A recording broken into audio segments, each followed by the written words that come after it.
C'est là qu'elle se sent le mieux. Sur les crêtes du Chasseral, en pleine nature, entourée de ses chiens, Karine Métro est heureuse. Ça, c'est bien, mais... Ici, les animaux font ce qu'ils aiment, du traîneau et de la course en meute. Cette année, la jeune femme a appris à diriger ses chiens polaires si particuliers. Stop! C'est les chiens que j'ai récupérés qui m'ont vraiment guidée dans quel sens fallait aller. C'est vraiment juste de l'écoute avec eux, c'est tout.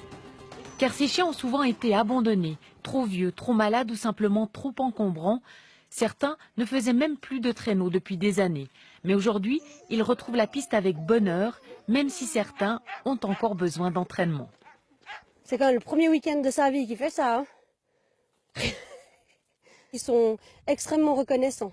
Donc c'est peut-être plus dur, mais c'est plus gratifiant parce qu'ils ont un passé qui est très lourd et ce qu'ils font maintenant, c'est juste énorme, quoi. Ces chiens, c'est Karine qui les a récupérés. Aujourd'hui, elle en a 46 et tous ont un lourd passé. Obad, la chienne noire, qui est une husky croisée chien de chasse, abandonnée attachée à un arbre en France. Ils étaient 11, on en a récupéré 5. Sauver des huskies ou des malamoutes, c'est le combat de Karine depuis plus de 20 ans. À l'époque, elle est éducatrice dans une école et sa chienne travaille beaucoup avec les enfants handicapés. Commence alors une prise de conscience sur le sort de ces animaux abandonnés. Moi, je ne voulais surtout pas des chiens récupérés. Moi, je voulais vraiment des chiots gentils et tout. Je travaillais avec des enfants et j'ai connu Cheyenne.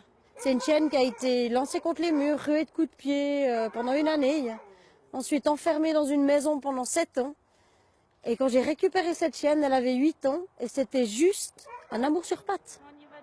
Et depuis, elle accueille chaque année de nouveaux chiens. En 2009, elle crée même l'association SOS Chiens Polaires. Son objectif, les soigner et travailler leur comportement. Mais surtout, elle n'est plus seule dans son combat. Des bénévoles viennent l'aider. Là, c'est ma bulle d'air du vendredi après-midi parce que j'adore ces chiens. De les voir, de les caresser, je les considère comme mon chien. Enfin... On y va devant. C'est bien les petits lus, stop. Dans l'aventure, Karine peut aussi compter sur le soutien de son compagnon. C'est un peu l'homme à tout faire de l'association. Ouais. Ça a pété, hein? Il nous l'a renforcé ici, Donat. Ouais. En espérant qu'on puisse rentrer avec ce soir. Ouais. Pour ramener les chiens. Gros bonbon. Gros bœuf. Je suis arrivé à l'association, je suis jamais reparti.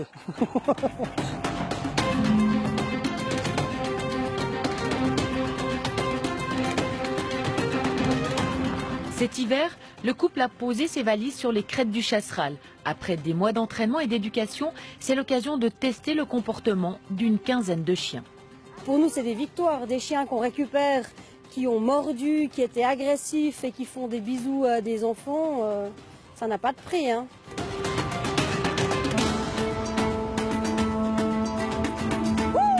Une victoire, mais surtout une nouvelle page qui s'ouvre pour Karine et ses chiens.